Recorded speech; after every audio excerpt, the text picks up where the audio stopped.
Buenas noches nuevamente, compañeros. Ya se ha restablecido la conexión y creo que ha habido un problema también con el anfitrión en la sala virtual. Entonces ya habiéndose solucionado este inconveniente, vamos a retomar la clase del día de hoy. Como les venía diciendo, bueno, el día domingo habíamos hecho un ejercicio en donde básicamente hemos tratado, ¿no? De que ustedes puedan identificar precisamente la naturaleza de la sentencia que estábamos revisando, ¿no? Para establecer si esta sentencia era una sentencia fundadora, moduladora, mutadora, sistematizadora o confirmadora de línea. Y en ese sentido también se les ha pedido establecer o identificar en todo caso el precedente que estuviera inserto en esta sentencia e identificar si este precedente estaba configurado a partir del estándar jurisprudencial más alto, ¿no? O sea, en todo caso, si se constituye el estándar jurisprudencial más alto. Entonces, básicamente hemos hecho ese ejercicio ese día y he podido advertir que la mayoría de ustedes por lo menos ha podido identificar este tema y con mucho gusto, ¿no? Muchos de ustedes han tenido participaciones muy acertadas. Entonces, el día de hoy vamos a continuar con el avance de la unidad temática número 2, que es un poquito ampulosa, pero el día de hoy ya la vamos a culminar.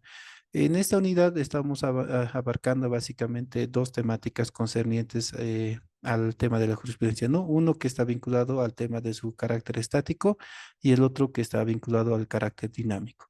Entonces, en lo que se refiere al carácter dinámico, ya en la anterior clase habíamos ido abordando precisamente este tema de las tipologías de sentencias que nos ofrece el derecho jurisprudencial.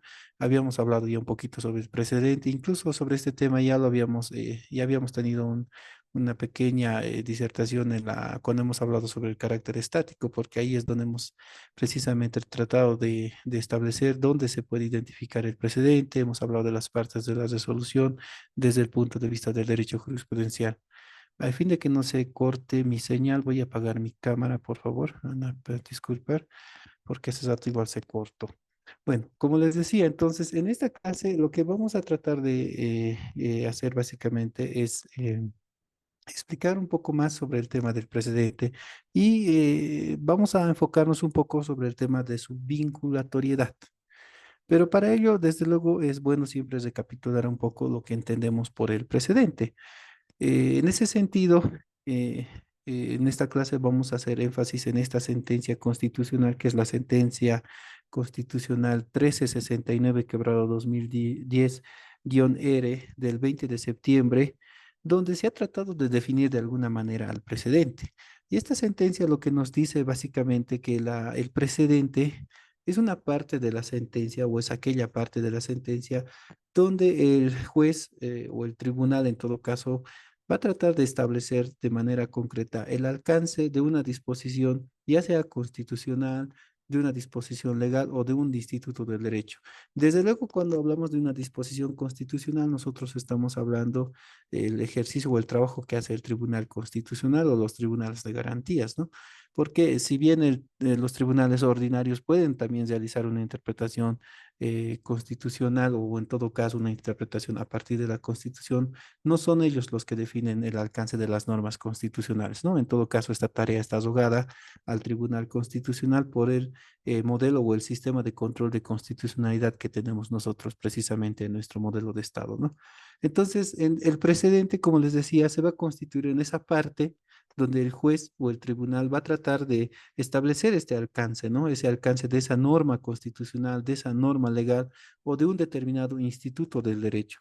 Y esto precisamente con un fin de explicar, de explicar lo que la norma, en todo caso, ya sea norma constitucional o norma legal, va a permitir, va a prohibir, va a ordenar o va a habilitar para un determinado supuesto de hecho. Es decir, que cuando el juez hace este trabajo hermenéutico, lo que establece precisamente es aquellos alcances que tiene la norma legal o la norma constitucional en su aplicación precisamente para la definición de un determinado supuesto de hecho. Entonces, básicamente ese es el precedente, ¿no? Pero si somos más sencillos, digamos, el precedente básicamente va a contener lo que hemos ido viniendo diciendo en todas estas clases, que son las normas adscritas y las subreglas. Ahora, ¿qué entendemos nosotros por las normas adscritas o las subreglas? Las normas adscritas básicamente son unas reglas jurídicas que son diseñadas o son establecidas a partir o son el producto en todo caso de la interpretación o de la integración que realiza el juez de las diferentes normas. Y estas normas adscritas comúnmente no se encuentran, pues más bien no se encuentran precisamente establecidas o de manera expresa dentro de una norma. En todo caso, estas normas, como les decía, son el producto de esa interpretación o de esa integración que hace el juez para precisamente, de alguna manera, llenar ciertos vacíos jurídicos que están en una determinada norma. Entonces, son producto de la construcción o la deducción que realiza el juez a tiempo de realizar precisamente este trabajo hermenéutico, ¿no? Y las subreglas también son productos de la interpretación o la integración de las normas, pero a diferencia de las normas adscritas, las subreglas derivan de una regla principal. Eso es como que son reglas accesorias que se van estableciendo a partir del establecimiento ya de una norma principal, ¿no? Por ejemplo, ahí, a ver, no sé si podemos poner como un ejemplo el artículo 115, si no me equivoco, de la Constitución Política del Estado, que nos habla sobre el tema del derecho al debido proceso. Entonces, la Constitución nos da una regla, ¿no? Una regla que es el derecho al debido proceso. Y la jurisprudencia, a partir precisamente de la labor interpretativa que realizan los jueces, entonces van a ir estableciendo cuáles son los alcances de este derecho al debido proceso o qué involucra este derecho al debido proceso. Y ahí, por ejemplo, van a ir estableciendo que dentro del derecho al debido proceso se encuentra, por ejemplo, el derecho a la defensa o el derecho a la motivación y a la fundamentación de las resoluciones judiciales, el derecho a la tutela judicial efectiva, etcétera, etcétera, etcétera. Entonces, si se dan cuenta, precisamente a nosotros la norma ya nos da una regla concreta, una regla principal, y el juez, a partir de la interpretación que realiza de estas normas, va estableciendo el alcance de la misma y va de alguna manera disgregando cómo está compuesto esta norma, ¿no? Y así va, este ejercicio lo hace en todas las normas, ya sean normas sustantivas, normas constitucionales, normas procesales, ¿no?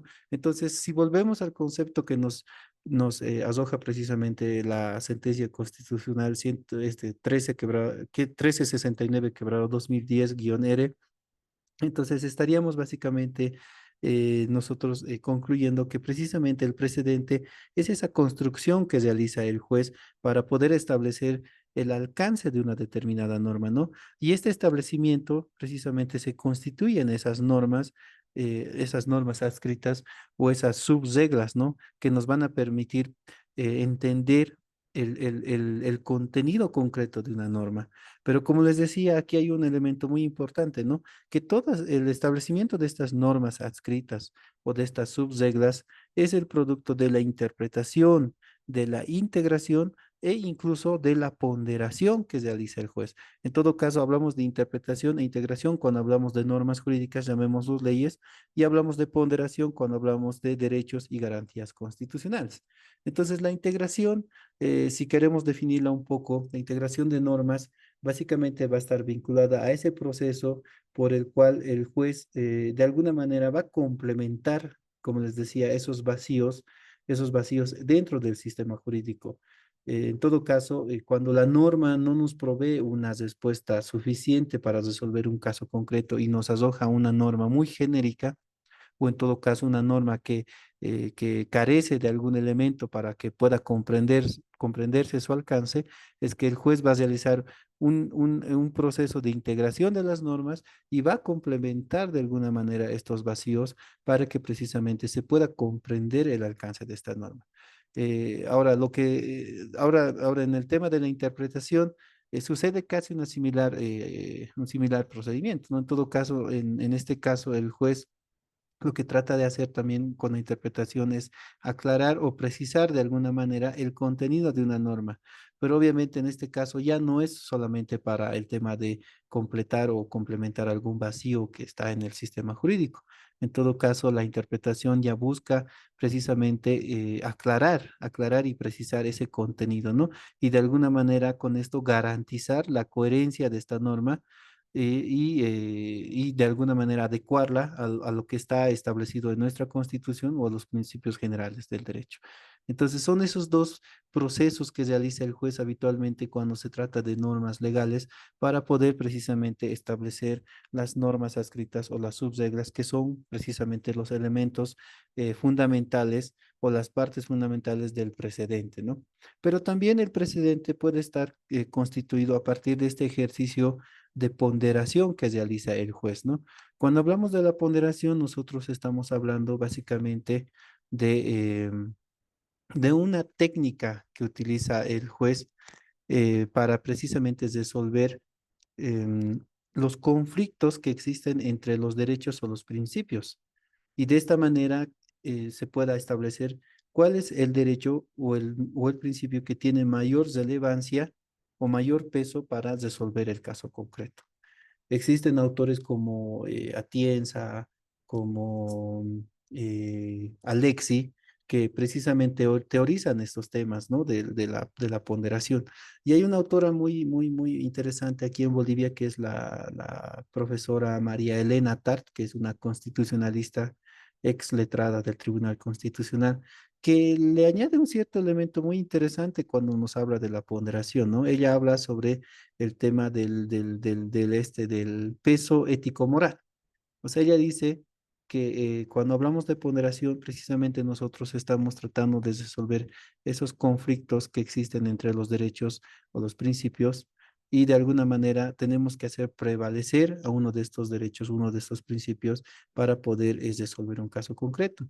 Pero dice, la manera de hacer prevalecer uno de estos derechos o principios es otorgándole un determinado peso ético-moral, dice, un peso ético-moral que precisamente para el caso concreto tiene mayor relevancia en relación al otro derecho, ¿no?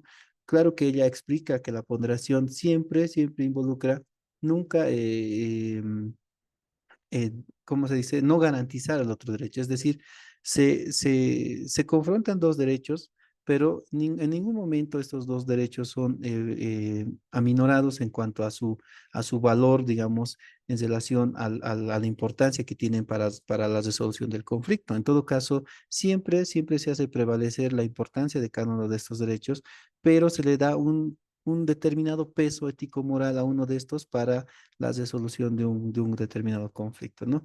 Entonces, estas técnicas o estos procedimientos, como son la integración, la interpretación, o en todo caso esta técnica como es la ponderación, son precisamente las herramientas a través de las cuales el juez va a establecer el precedente dentro de una determinada resolución. Y a partir de ello, como les decía, va a poder establecer lo que son las normas adscritas o las subreglas y con ello permitir entender el alcance de las normas que precisamente son objeto de análisis dentro de un determinado caso. Ahora bien, el precedente tiene algunas características precisamente que las particularizan, ¿no? Una de estas primeras características está vinculada a que el precedente únicamente la vamos a encontrar en las sentencias relevantes. Nosotros en la anterior clase habíamos hablado precisamente de la tipología de las sentencias a partir del derecho jurisprudencial. Precisamente en estas habíamos hablado de las sentencias precedenciales, ¿no? Y estas son precisamente las sentencias relevantes. Entonces, ¿esto qué quiere decir? Que nosotros únicamente vamos a encontrar un precedente en las sentencias que son fundadoras, en las sentencias que son moduladoras, en las sentencias reconductoras o en las sentencias que cambian líneas, ¿no? Por lo tanto, nunca vamos a encontrar un precedente en una sentencia confirmadora como tampoco lo vamos a encontrar, o muy pocas veces vamos a encontrar un precedente en una sentencia sistematizadora.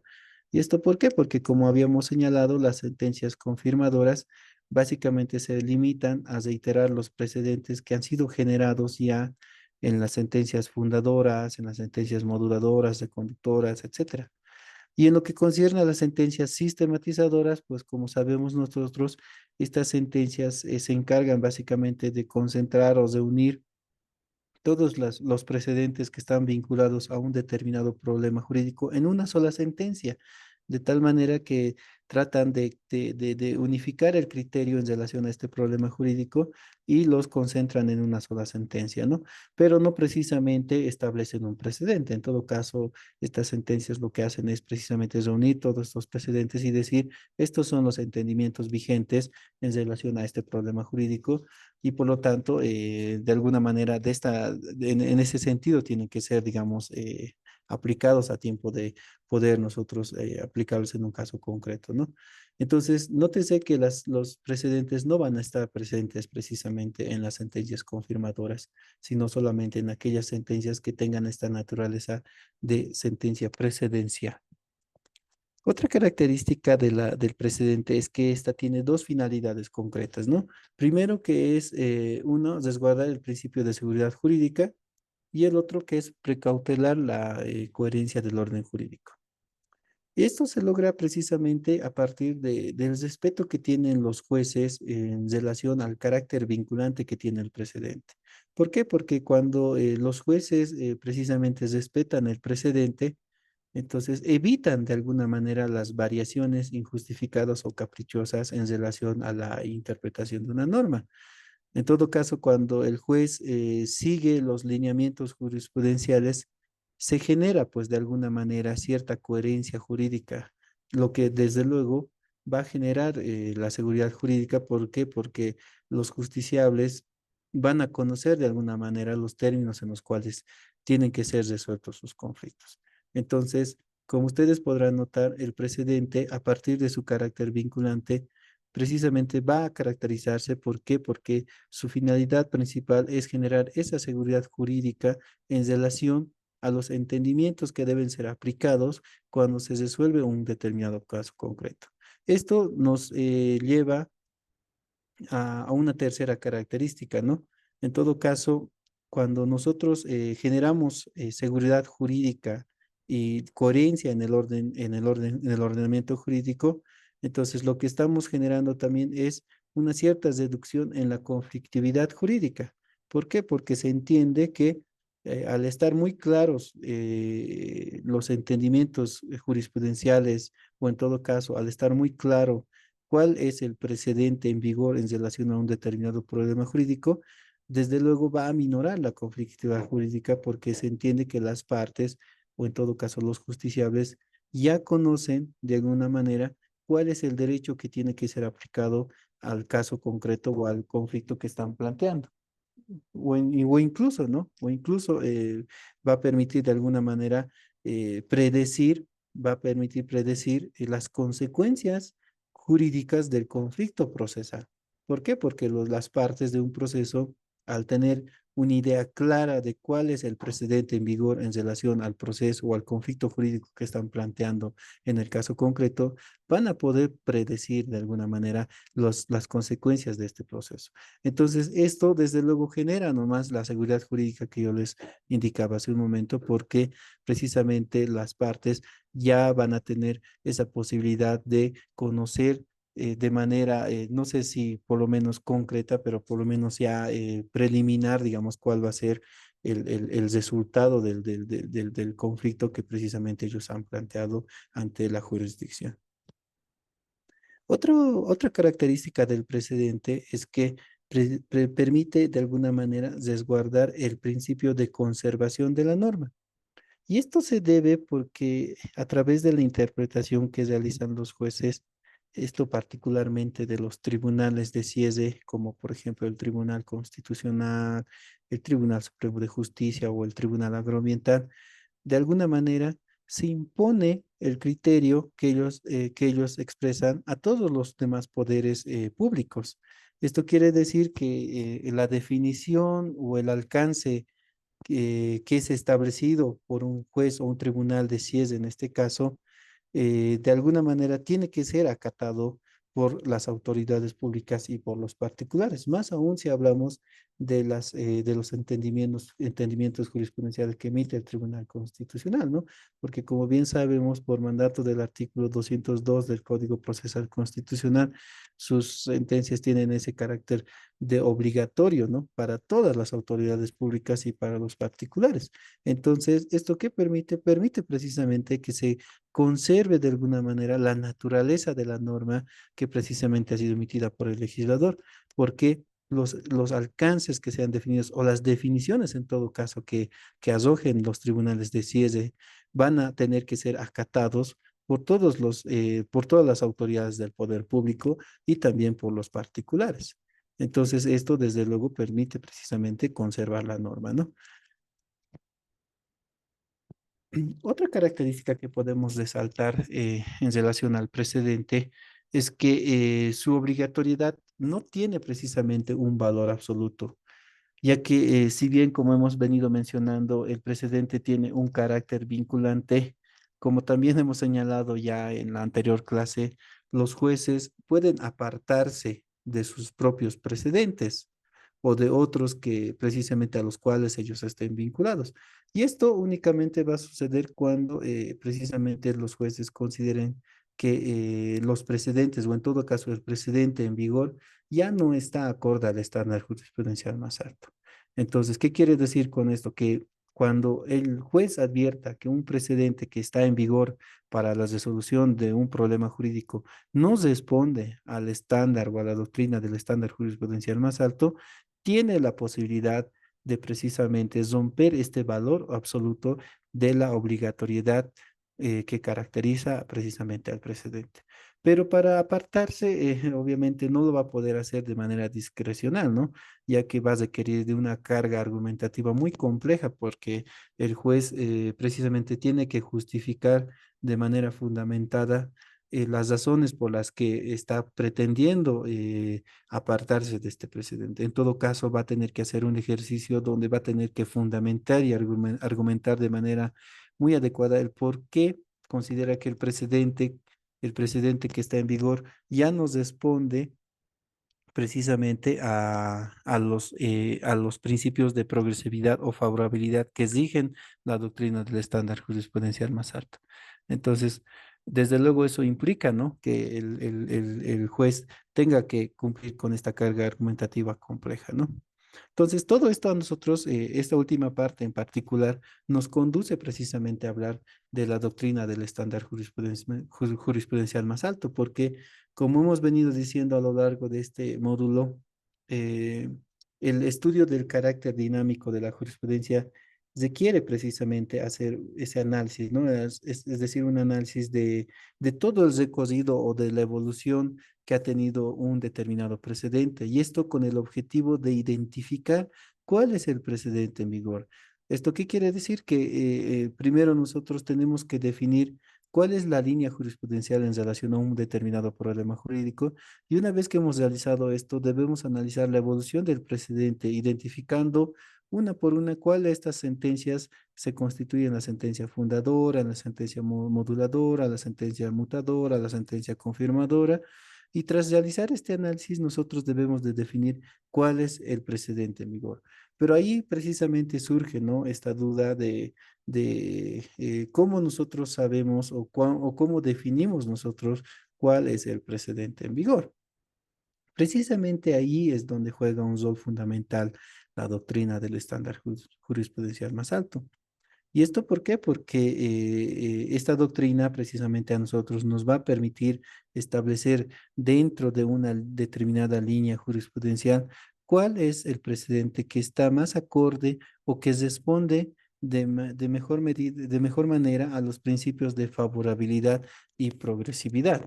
Entonces, entonces nosotros, precisamente en este análisis dinámico que hagamos del precedente o de la jurisprudencia, perdón, vamos a permitir, precisamente vamos a identificar cuál es este precedente que responde a estos dos principios, y a partir de ello vamos a poder definir nosotros que este precedente responde a la doctrina del estándar jurisprudencial más alto. Entonces, con todo esto nosotros podemos decir que el estándar jurisprudencial más alto se constituye básicamente en un principio jurídico que va a buscar básicamente garantizar la máxima protección de los derechos fundamentales y de las garantías constitucionales. ¿Por qué? Porque este principio se basa en la idea de que ante la existencia de una infinidad o diferentes interpretaciones jurídicas respecto a un mismo problema, entonces, o en todo caso, ¿no? Cuando existen interpretaciones contradictorias, porque también sucede esto, dice la teoría bueno, la doctrina del estándar jurisprudencial más alto, que debe prevalecer la interpretación que sea más favorable a los derechos y a las garantías constitucionales. Entonces, en resumen, está diciendo que debe prevalecer aquel entendimiento que sea acorde a los principios de favorabilidad y progresividad. Entonces, en ese sentido, nosotros podemos decir que la doctrina del estándar jurisprudencial más alto, de alguna manera, permite romper el criterio cronológico o el criterio de temporalidad con el cual se definían cuál era el precedente en vigor. En este punto es importante mencionar que existe una sentencia constitucional, que es la sentencia constitucional 2233/2013, que se constituye en la sentencia fundadora en relación al tema de la doctrina del estándar jurisprudencial más alto. Y esta sentencia rompe un entendimiento que estaba vigente hasta el año 2013 precisamente en relación a cómo se tenía que definir el precedente en vigor. Anteriormente, antes de la vigencia de esta sentencia, el precedente en vigor básicamente era el último entendimiento jurisprudencial que se emitía en relación a un determinado problema jurídico. Entonces, básicamente la definición del precedente en vigor se basaba en este criterio o en este principio de temporalidad, básicamente por la fecha en que se había emitido el precedente. En otras palabras, el precedente en vigor era el último que se hubiera emitido por un tribunal en relación a un determinado problema jurídico. Pero a partir de la sentencia constitucional 2233/2013, se rompe este criterio y se implementa, ¿no? De alguna manera la doctrina del estándar jurisprudencial más alto. Y con esto, esta sentencia establece que el precedente en vigor ya no es el último que se ha emitido por un determinado tribunal, sino que es aquel que hubiera resuelto el problema jurídico de manera más progresiva para los derechos en juego. Entonces, dicho en otros términos, hasta antes de la sentencia que hemos mencionado, el precedente en vigor se definía por la emitido el presidente o el entendimiento jurisprudencial, en todo caso por la fecha de la sentencia, ¿no? Y obviamente el presidente en vigor era el último o la última, el último entendimiento jurisprudencial que se hubiera emitido en relación a un determinado problema jurídico. Pero a partir de esta sentencia, rompe ese principio y se establece que el presidente en vigor ya no será el último.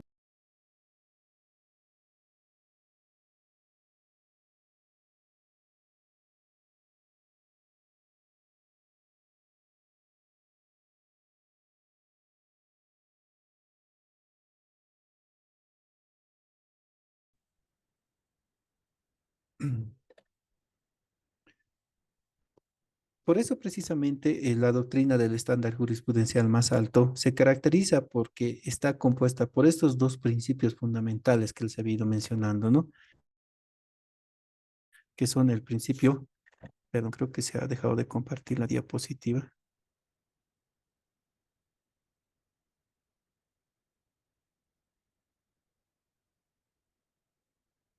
Sí, se ha dejado de compartir la diapositiva. Pero bueno, como les decía, entonces el estándar jurisprudencial más alto o esta doctrina en todo caso rompe con estos principios, que es el principio de temporalidad o el criterio cronológico con el cual se definía la vigencia o en todo caso se establecía el precedente en vigor hasta antes de la vigencia de la sentencia constitucional 2233/2013. Entonces, con esta sentencia se rompe estos criterios y se establece que el presidente en vigor va a ser aquel que resuelva el problema jurídico de manera más progresiva y más favorable para los derechos que están en juego. Por eso, precisamente, una de las características de esta doctrina es que la misma está constituida con base a dos principios fundamentales, que son el principio de favorabilidad y el principio de progresividad. Esto quiere decir que el estándar en vigor o el estándar jurisprudencial más alto es el entendimiento jurisprudencial más favorable para los derechos fundamentales o aquel que desarrolla de manera más amplia el contenido de un derecho. Entonces, por eso es que a partir de la doctrina del estándar jurisprudencial más alto se habla de que la interpretación siempre debe ser evolutiva y no regresiva, porque en el caso de ser regresiva se estaría limitando el alcance de un derecho. Entonces, por eso es que nosotros ahora, ¿no? Bajo esta doctrina y bajo los lineamientos de la sentencia 2233, creo, 2013, podemos decir que la definición del precedente en vigor ya no se basa únicamente en el criterio de temporalidad, sino que se basa fundamentalmente en el hecho de que de la interpretación más favorable y más progresiva de los derechos. Y esto hace que el precedente en vigor, eh, el precedente en vigor dentro de una línea jurisprudencial sea precisamente aquel que establezca criterios más extensivos para favorecer la protección de un determinado derecho. No me está permitiendo compartir las diapositivas al anfitrión. Por favor, les ruego si me podría permitir compartir las diapositivas.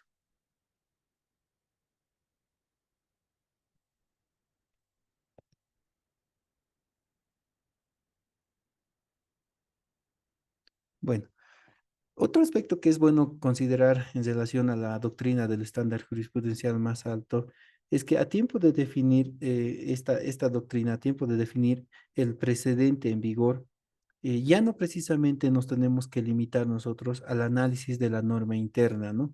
O en todo caso de la jurisprudencia interna, sino que nosotros a partir de la comprensión de nuestro bloque de constitucionalidad podemos ya inferir que el establecimiento del precedente y en todo caso con esto del estándar jurisprudencial más alto, también puede ser a partir de las normas o de la jurisprudencia de los tribunales supraestatales. Esto dicho en otros términos va a implicar que el estándar jurisprudencial más alto no solamente debe ser identificado a partir de la norma interna, sino también a partir de la norma o de los instrumentos supraestatales.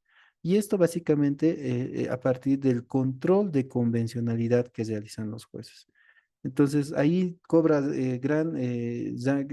Una gran importancia, digamos, lo que está establecido en los artículos 256 y 410 de la Constitución Política del Estado, porque son de estas normas precisamente las que a nosotros nos van a permitir de alguna manera aplicar e incorporar dentro de nuestro ordenamiento jurídico interno todos los instrumentos internacionales que estén vinculados a derechos humanos y en todo caso van a permitir que estos instrumentos internacionales o la misma jurisprudencia que es emitida por los tribunales supraestatales tengan una aplicación preferente en relación a la norma interna cuando estos instrumentos o estas normas establezcan derechos más favorables, ¿no? Para las personas que precisamente están involucradas en un caso concreto.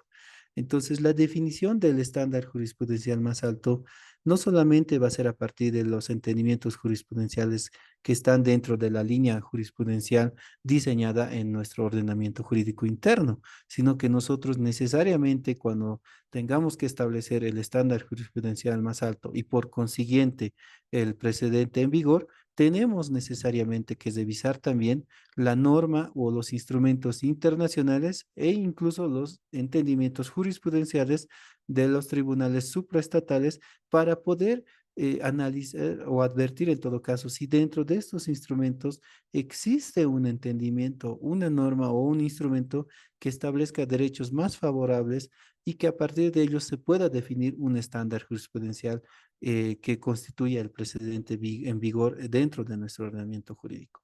Ustedes en la sentencia constitucional 19/2018 que hemos leído precisamente el día domingo, han podido advertir que es ese ejercicio el que ha hecho el Tribunal Constitucional, porque para establecer el precedente en vigor y el estándar jurisprudencial más alto en relación a la reparación integral del daño, ha tenido que adoptar entendimientos de la Corte Interamericana de Derechos Humanos y con base en ellos ha precisado que dentro de nuestro ordenamiento jurídico la separación del daño no solamente tiene que ser patrimonial, sino también tiene que estar vinculado a los elementos extrapatrimoniales. Entonces, nótese que es precisamente a partir de ese ejercicio que el Tribunal Constitucional establece cuál es el precedente en vigor y establece, por lo tanto, el estándar jurisprudencial más alto.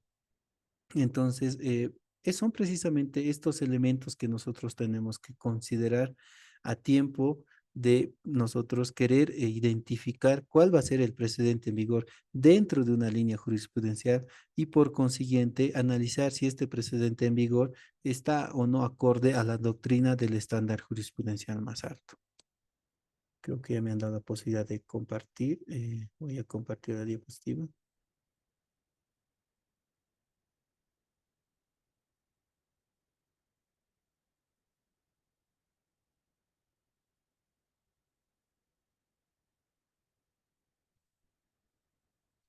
Bueno, ahora, ¿cuáles son las condiciones para nosotros poder identificar la vinculatoriedad de un precedente o en todo caso de un estándar jurisprudencial más alto? Básicamente es los que habíamos ya señalado en una anterior clase, ¿no?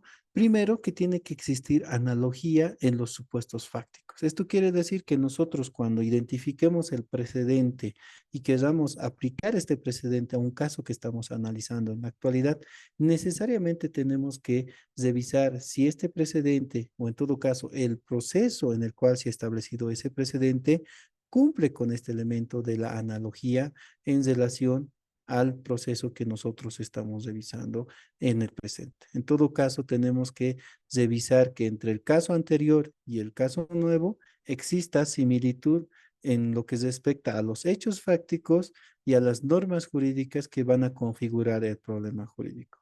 Y esto no es una exigencia solamente que está establecida en la doctrina, ¿no?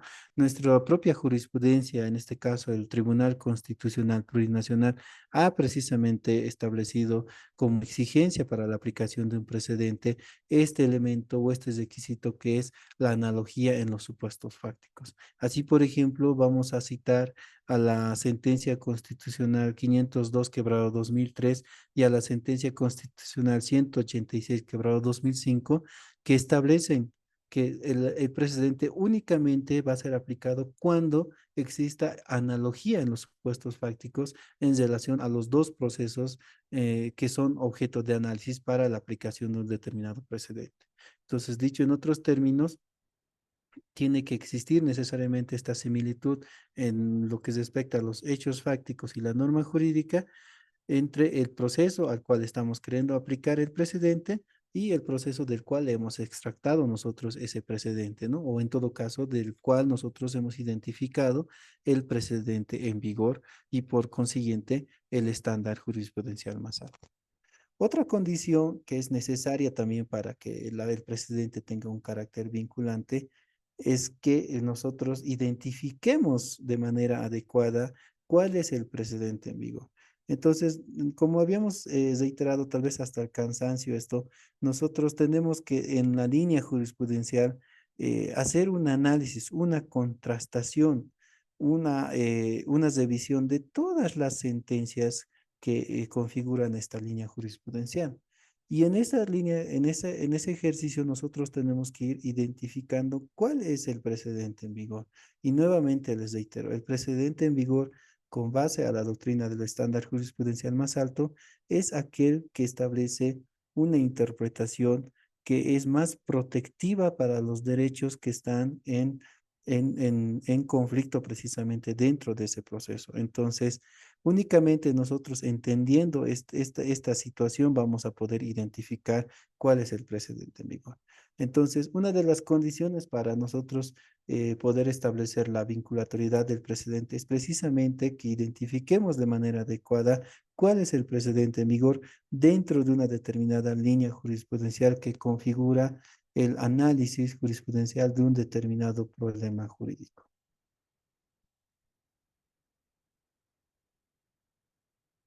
Otra cuestión que es importante hablar cuando estamos analizando este tema de la vinculatoriedad del precedente, es aquella que está enfocada a las maneras en las cuales se expresa la vinculatoriedad.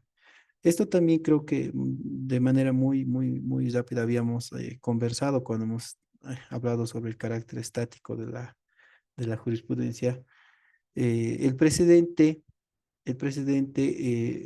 tiene una vinculatoriedad que se manifiesta de dos formas. Una que es la vinculatoriedad horizontal y otra que es la vinculatoriedad vertical. La vinculatoriedad horizontal básicamente está relacionada al carácter obligatorio que tiene el precedente para el mismo juez que ha emitido este precedente. ¿Esto qué quiere decir?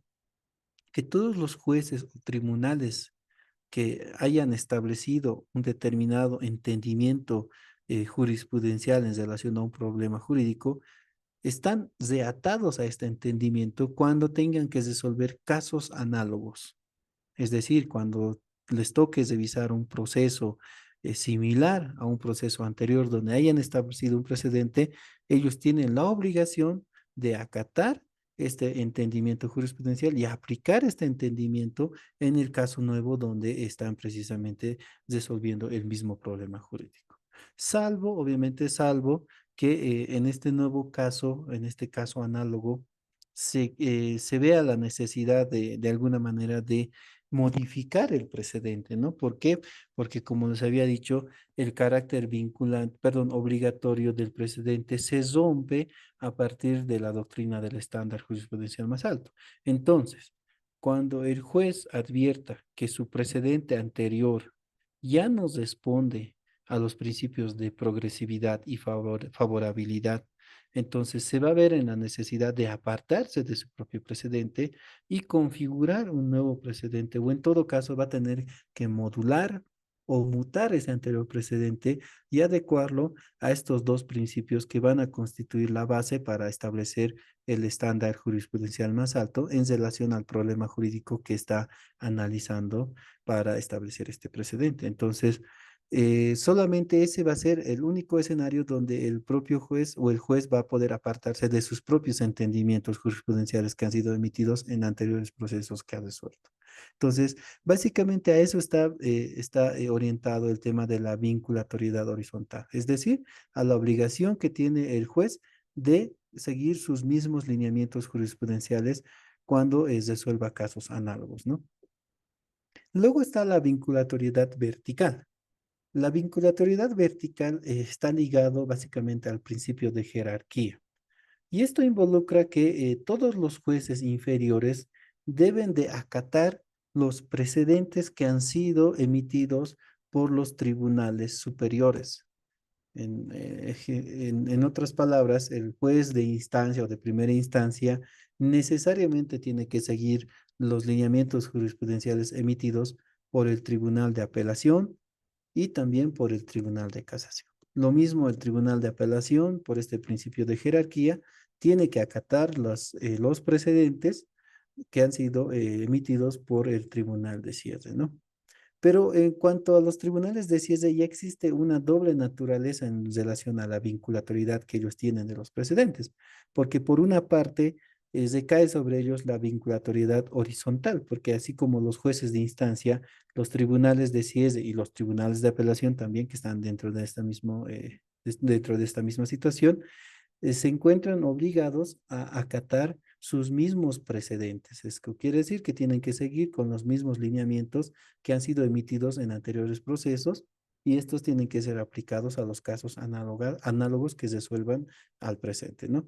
Y de igual manera, se cae una cierta vinculatoriedad vertical, pero en este caso en relación al Tribunal de Apelación, ¿no? Porque el Tribunal de Apelación tiene que seguir los lineamientos del Tribunal de Cierre. Entonces son de esas dos modalidades en las que se presenta la vinculatoriedad del precedente, ¿no? Una vinculatoriedad horizontal y otra la vinculatoriedad vertical. Ahora, en lo que respecta a la vinculatoriedad horizontal, también existe ¿cómo les puedo decir? Una situación muy particular que se ha ido dando entre los tribunales de las diferentes jurisdicciones. Por ejemplo, cuando hablamos de la jurisdicción ordinaria y de la jurisdicción agroambiental, nosotros entendemos que estas jurisdicciones no precisamente tienen la obligación de acatar sus precedentes, porque cada jurisdicción precisamente está encargada de resolver determinados conflictos y no tienen o no están regidos bajo un principio de jerarquía, ¿no? Gozan de igual jerarquía ambas jurisdicciones. Por lo tanto, los tribunales y los jueces que compongan estas jurisdicciones no tienen la obligación de acatar los precedentes en vigor de cada una de estas jurisdicciones. Pero han existido casos donde el Tribunal Supremo de Justicia, por ejemplo, ha tenido que seguir los precedentes del Tribunal Agroambiental. ¿Por qué? Porque entiende el Tribunal Supremo de Justicia que existen determinados entendimientos jurisprudenciales vinculados a los asuntos que son propios de las competencias de la jurisdicción agroambiental, que solamente esa jurisdicción puede definir. Y el Tribunal Supremo de Justicia se encuentra obligado en acatar esos entendimientos porque el Tribunal Supremo de Justicia no tiene competencia para definir los conflictos que están vinculados a la jurisdicción agroambiental. Por lo tanto, va a tener que acatar algunos de estos entendimientos jurisprudenciales. Y esto lo hace a partir de la vinculatoriedad horizontal, porque se supone que son tribunales de cierre entre el Tribunal Supremo de Justicia y el Tribunal Agroambiental. Y lo mismo ocurre con el Tribunal Agroambiental. La mayoría de los casos que resuelve el Tribunal Agroambiental se ha visto la necesidad de acatar las líneas jurisprudenciales del Tribunal Supremo de Justicia, porque el Tribunal Agroambiental, por su reciente creación, porque recién tiene 26 años de vigencia este tribunal, no ha desarrollado muchos institutos del derecho, particularmente aquellos que están vinculados a los institutos del derecho civil, ¿no? Y como conocemos nosotros, la jurisdicción agroambiental también conoce acciones reales, acciones personales, acciones mixtas, y muchas de estas acciones o los institutos que componen esas acciones han sido desarrolladas ya por el Tribunal Supremo de Justicia. Entonces, el Tribunal Agroambiental lo que hace es, de alguna manera, por esta vinculatoriedad horizontal que existen entre estas dos jurisdicciones, acatar de alguna manera los lineamientos jurisprudenciales que son emitidos por el Tribunal Supremo de Justicia. O en todo caso, a partir precisamente de estos lineamientos jurisprudenciales es que van configurando ya propios entendimientos jurisprudenciales que se constituyen en los precedentes vinculantes ya para los jueces de cada una de estas jurisdicciones. Yo, por ejemplo, cuando estaba en el Tribunal Supremo de Justicia, conocí un caso muy interesante donde se resolvió un proceso familiar sobre división y partición de bienes, si no me equivoco, pero la división y partición de bienes fue definida a partir de la jurisprudencia del Tribunal Agroambiental. ¿Por qué? Porque los bienes que eran objeto de la división y partición, si bien eran bienes gananciales, eran bienes que tenían vocación agraria. Entonces, al tener vocación agraria, pues era el Tribunal Agroambiental quien definía las maneras, las posibilidades o imposibilidades en su división o partición. Y esos criterios jurisprudenciales precisamente fueron adoptados por el Tribunal Supremo de Justicia para que precisamente se pueda definir la división y partición de esos bienes gananciales. Entonces, nótese que hay ciertos casos donde toca, toca de alguna manera orientarse a partir de los criterios jurisprudenciales de las otras jurisdicciones, y esto es precisamente a partir de la vinculatoriedad horizontal que precisamente exige, ¿no? En este carácter vinculante del precedente. Entonces, así existen algunos ejemplos que ustedes van a ir encontrando seguramente a lo largo de la práctica en la jurisprudencia, ¿no? Es muy interesante leer jurisprudencia, por eso, porque existen estos casos que no habitualmente se presentan, pero que desde luego nos despejan nuestras dudas, ¿no? Por último, en lo que respecta al carácter vinculante del precedente, es necesario hablar un poquito sobre el tema de los cambios del precedente y su aplicación en el tiempo. Esta temática básicamente está referida a la aplicación en lo que respecta a los casos pasados y a los casos nuevos. En, para definir este tema, la doctrina, particularmente la doctrina del derecho anglosajón, habla sobre una teoría, ¿no? Una teoría que se denomina la teoría del overruling y denomina, o más bien define dos tipos de overruling. y señala que existe el overruling retrospectivo y el overruling prospectivo. En lo que respecta al overruling retrospectivo, señala esta teoría que esta es la regla en la aplicación del precedente. ¿Por qué? Porque entiende que el precedente en vigor se aplica a todos los procesos que están en trámite y no importa que los hechos hubieran acontecido con anterioridad al pronunciamiento del precedente. Es decir, no importa que los hechos que configuran el proceso como tal o que son el sustento fáctico del problema jurídico que se está resolviendo, han sido, digamos, constituidos con anterioridad al pronunciamiento del precedente. Claro que también en esta parte siempre existe una excepción, ¿no? Dice que eh, la, si bien en materia de jurisprudencia no rige el principio de retroactividad de la norma que está establecido en el 33 de la Constitución, em, sí existe una imposibilidad de aplicar la jurisprudencia a hechos pasados cuando estos tengan o cuenten en todo caso con una sentencia ya con cosa juzgada formal o material. Entonces, ¿qué quiero decir con esto? Que si bien la jurisprudencia puede aplicarse a hechos pasados, únicamente esta no, en todo caso, no se podrá aplicar la jurisprudencia cuando estos hechos ya tengan una resolución que tenga una calidad de cosa juzgada formal o material. Entonces, esa es la única imposibilidad que encuentra en realidad. Eh, ¿Alguien quería hablar, creo? Los micrófonos, por favor. Entonces, lo que les decía, ¿no? Es eso, básicamente que la jurisprudencia no se rige por el principio de irretroactividad, por lo que el precedente se puede aplicar a hechos pasados de manera retrospectiva. La única imposibilidad para eso es cuando estos hechos ya tienen una resolución que tiene la calidad de cosa juzgada, formal o material. Y ahorita vamos a ver un ejemplo que les voy a pedir yo que analicen para que podamos definir precisamente esta situación. Luego está la jurisprudencia prospectiva o el overruling prospectivo, que básicamente es la excepción, ¿no? A la regla que habíamos mencionado hace un momento. Y esta básicamente señala que el precedente se aplica únicamente a los hechos que van a ocurrir en adelante, es decir, para los casos nuevos. Pero en este caso, en este tipo de jurisprudencia, los jueces necesariamente deben establecer y de manera textual que el precedente se va a aplicar solo para el futuro. Existen muchas sentencias constitucionales, ahorita no tengo a la mano una, que establecen de manera categórica que el precedente que se ha configurado en esa sentencia únicamente se va a aplicar a los hechos que van a ocurrir en lo posterior a esa sentencia y no así a los hechos anteriores. Entonces, esa es obviamente la excepción a la regla del overruling retrospectivo, es decir, a los casos donde sí se podría aplicar, digamos, un precedente a hechos anteriores, ¿no?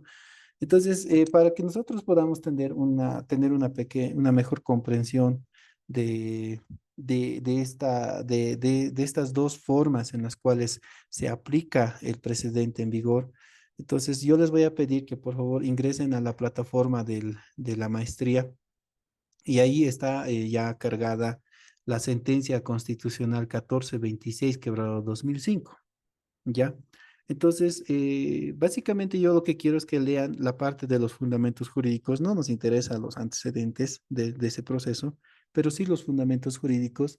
Y con ello ustedes me puedan definir o establecer si esta sentencia se adscribe al overruling retrospectivo, es decir, a la jurisprudencia retrospectiva o al precedente retrospectivo, o al overruling prospectivo. Entonces, y de alguna manera me fundamenten el por qué se adscribe a una de estas dos modalidades.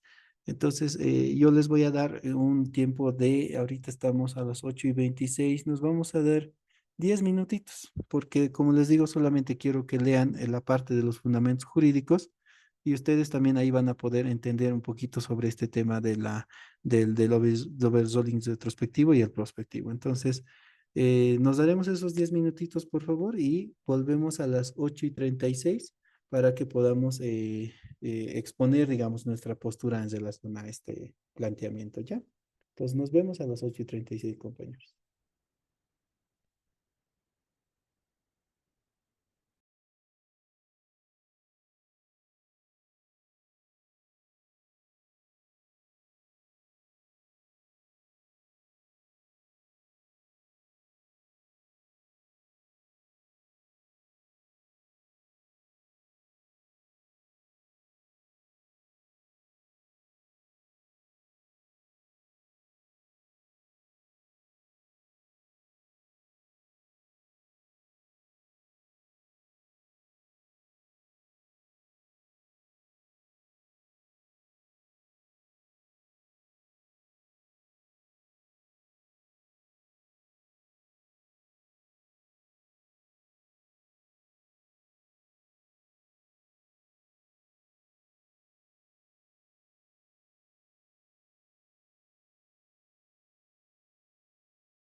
¿Qué me vas a comprar?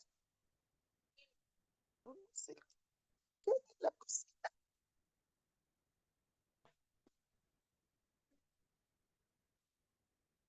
Voy a buscar.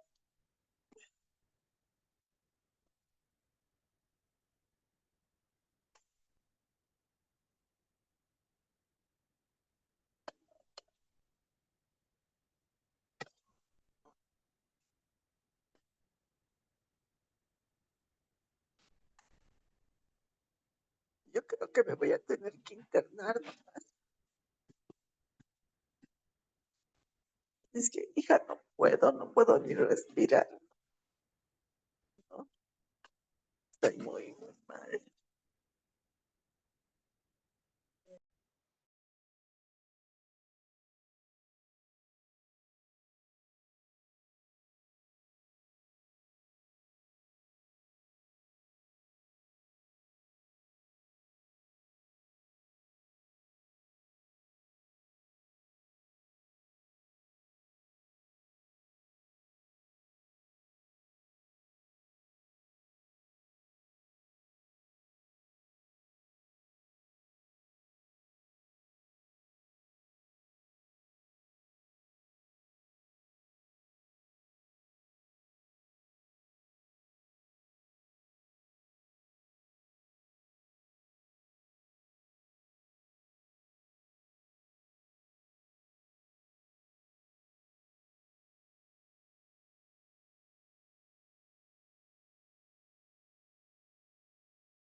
No, no tengo.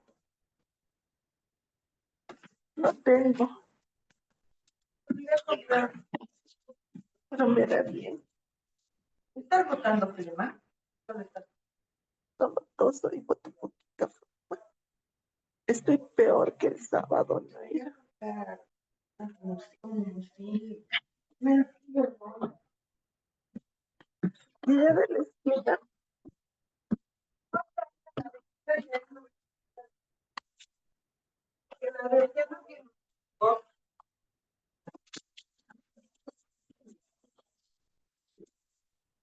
Respirar no puedo. Me dificulta respirar. Yo estoy harta de ir al médico. Ya no quiero.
Cada rato se prende y se apaga el internet.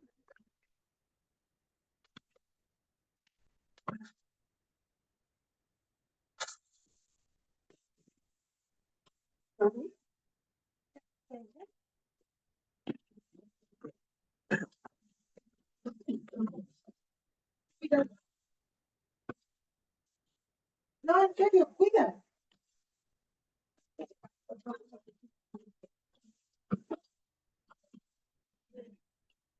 Me voy a salir nomás de mi clase porque ya no.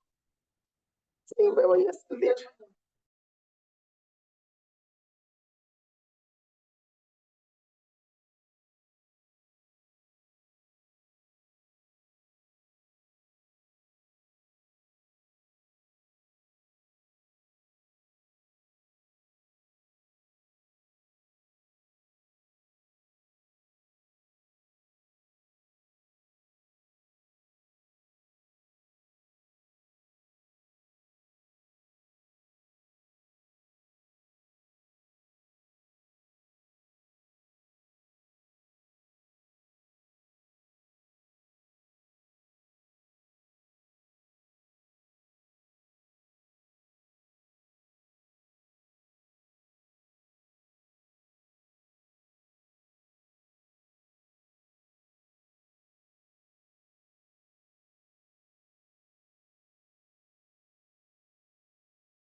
Compañeros, retomaremos la clase. Creo que nos hemos dado ya el tiempo suficiente para que ustedes puedan revisar la parte de los fundamentos jurídicos de la sentencia constitucional 1426/2005. Entonces, vamos a llamar a 5 personas al azar para que podamos ir viendo, digamos, en qué medida han podido comprender los fundamentos de esta sentencia y establecer los puntos que se les está pidiendo en la consigna de esta clase ya. Entonces, va a ser al azar, por favor, compañeros, y eso de alguna manera vamos a ir calificando también. A ver, le vamos a pedir al doctor Jason Diego Apaza Mamani, por favor, que nos dé su punto de vista en relación a la consigna que se ha lanzado el día de hoy.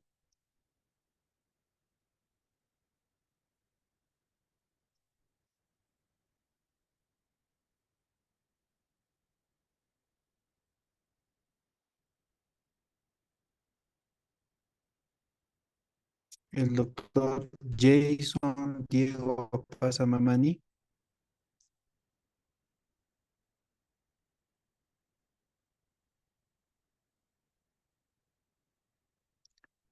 Creo que no está en clase. El anterior domingo también le llamamos al doctor, no se encontraba en clase. Eso por favor ténganlo en cuenta. La doctora Jacqueline Solís.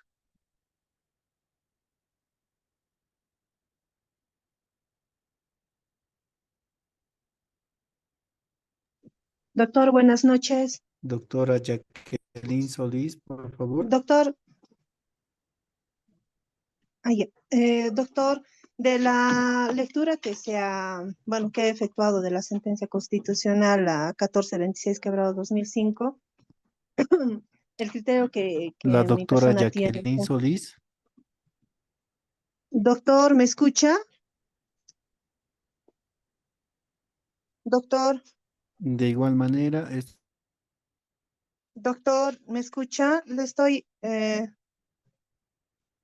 doc- doctor, ¿me escucha?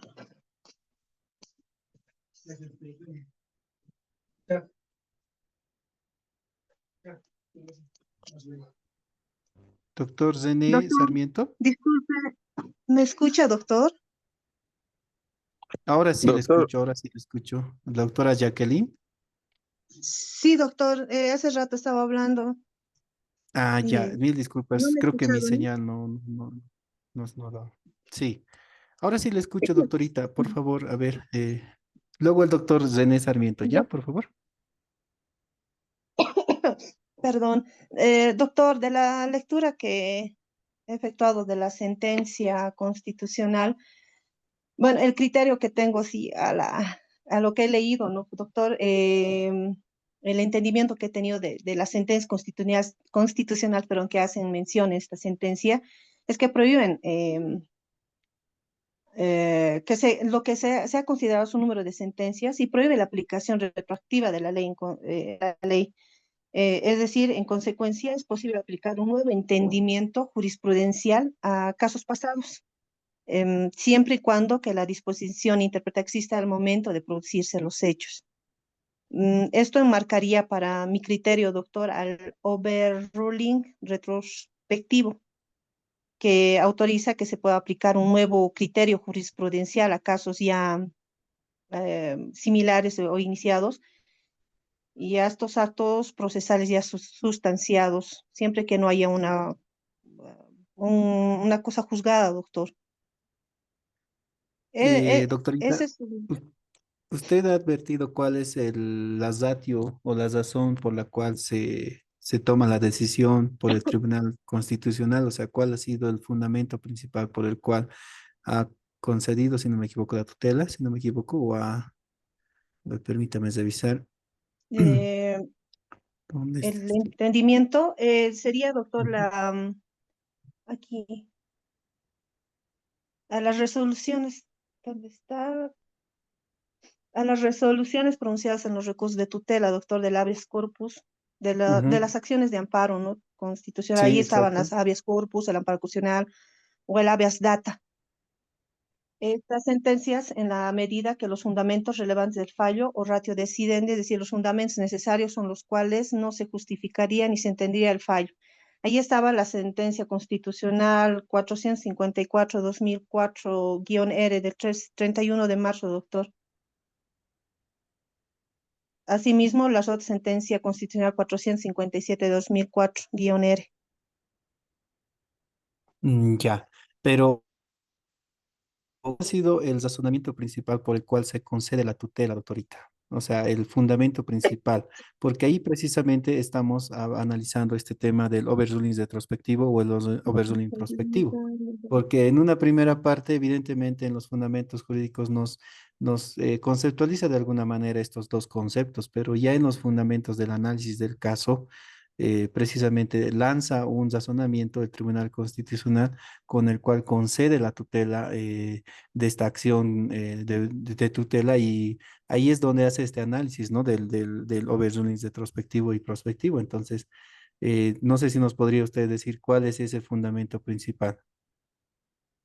Doctor, a ver, espero no equivocarme, en el artículo 33 de la Constitución Política del Estado, en la que establece el principio de irretroactividad de las leyes, que Ya, tiene esa validez plena del tiempo, y esto lo que conlleva es que este razonamiento de las resoluciones constitucionales pueden ser aplicadas en los procesos que están en curso. Y este sería el principio de la irretroactividad, doctor. ya. A ver, vamos a dar paso a otro de los compañeros para que nos pueda explicar, digamos, cuál ha sido su criterio o a qué conclusiones han llegado a partir de la lectura de esta sentencia. Doctor Zeneto Zico, si no me equivoco, por favor. Doctor, buenas noches, ¿me escucha? Sí, lo escucho, doctor. Muy bien, doctor. Un saludo previamente. Doctor, bueno, Gracias. el razonamiento esencial para esto es que no se aplica por el principio de retroactividad en el sentido de que tendría que tenerse una resolución que haya adquirido calidad de cosa juzgada material. Es así que hacen un análisis del proceso ejecutivo que da origen a esta sentencia constitucional. Es decir, que los vocales razonan en sentido de decir que las sentencias constitucionales no pueden aplicarse de forma retroactiva en casos que han poseído o han adquirido esta calidad de cosa juzgada material por un lapso determinado. Empero, si hablamos que esta sentencia constitucional ha sido emitido durante la sustanciación de una causa, las sentencias constitucionales podrían ser consideradas para la tramitación de ese proceso en específico. Muy bien, doctor, muy bien. Evidentemente lo que manifiesta usted es correcto, ¿no? A ver, pero ahí falta un elemento más. ¿Cuál ha sido el precedente jurisprudencial, doctor, que a su criterio ha pedido la parte accionante o en todo caso las partes que estaban en conflicto o en contienda que se aplique a ese proceso ejecutivo? ¿Y por qué razones, como usted lo ha dicho, en todo caso no se iba a aplicar de manera retroactiva, porque ya existía una sentencia o una resolución con calidad de cosa juzgada? Pero ¿cuál ha sido ese precedente jurisprudencial que se ha pedido que se aplique en ese caso, en ese proceso ejecutivo? Estaría, doctor, la sentencia constitucional número 136 quebrado 2003-R, la Ujú. 1422 quebrado 2002-R. Ya.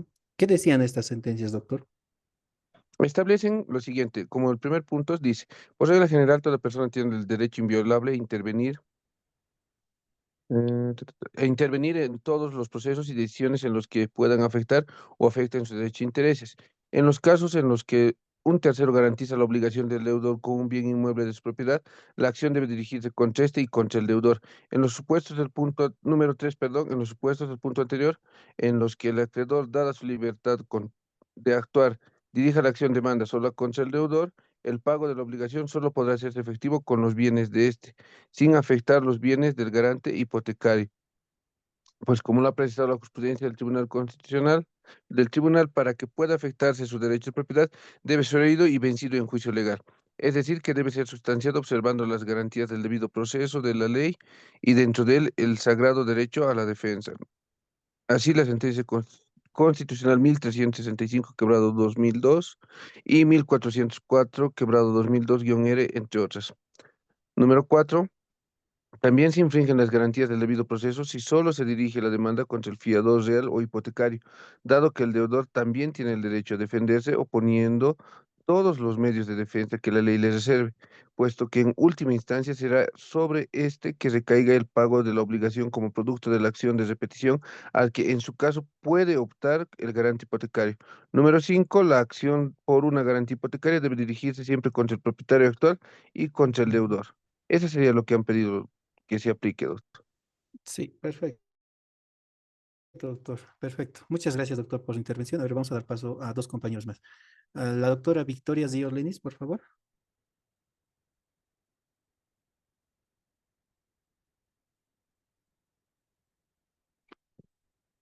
La doctora Victoria Zíos Lenis.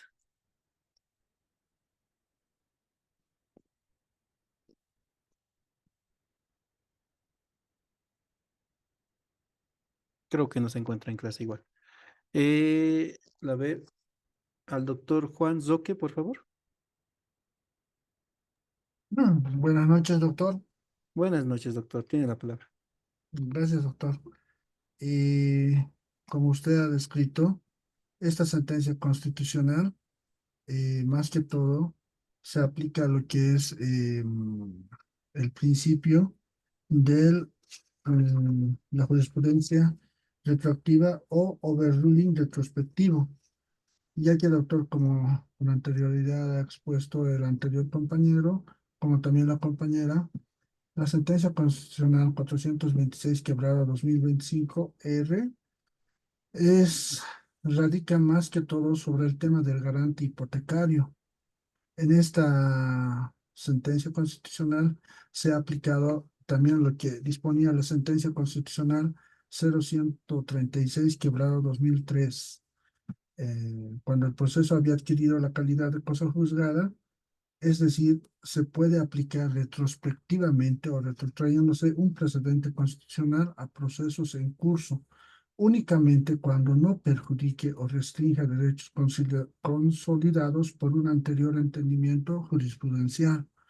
Esta se ha tomado como base el artículo 33 de la Constitución Política del Estado, así como también el artículo 121, parágrafo 2 de la Constitución Política del Estado, que ha concordado con el artículo 58, parágrafo 3 de la Ley del Tribunal Constitucional, doctor.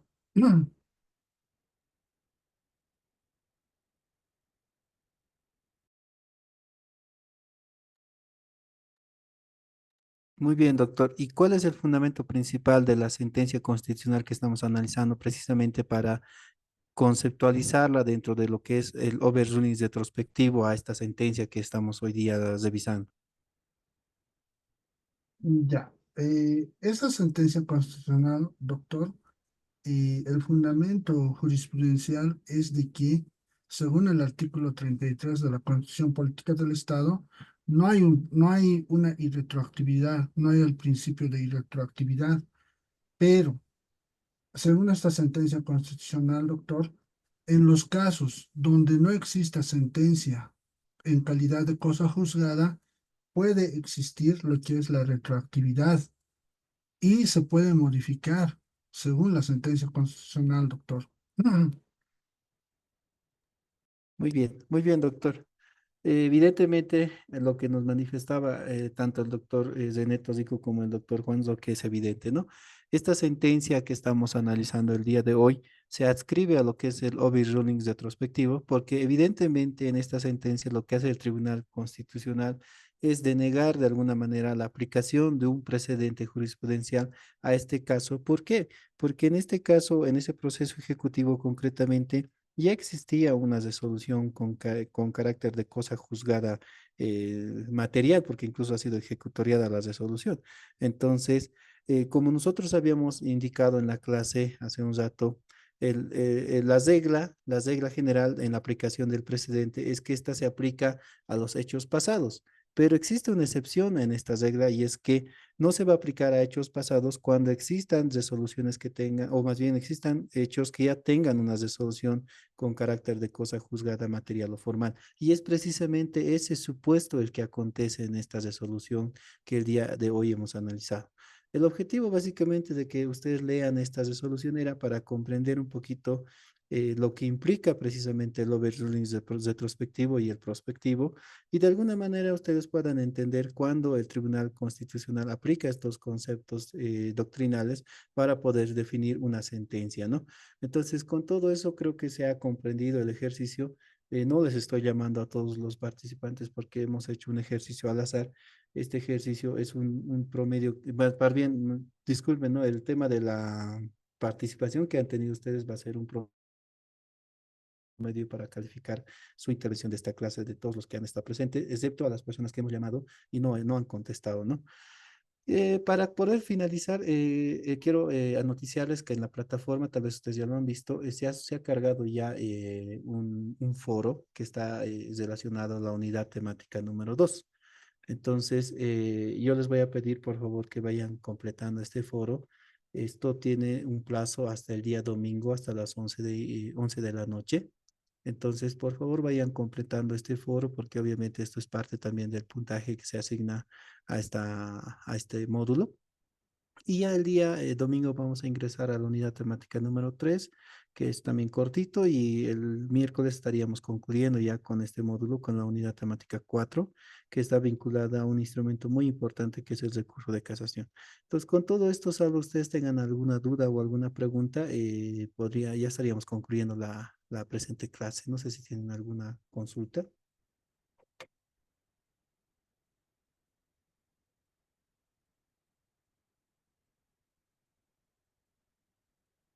Bueno, en vista que no tenemos consultas, estaríamos concluyendo. Muchas gracias por su atención y nos encontramos el día domingo. Muy buenas noches a todos. Buenas Saludos, noches, doctor. Buenas doctor. noches. Gracias, doctor. Buenas noches. Buenas noches, buenas noches.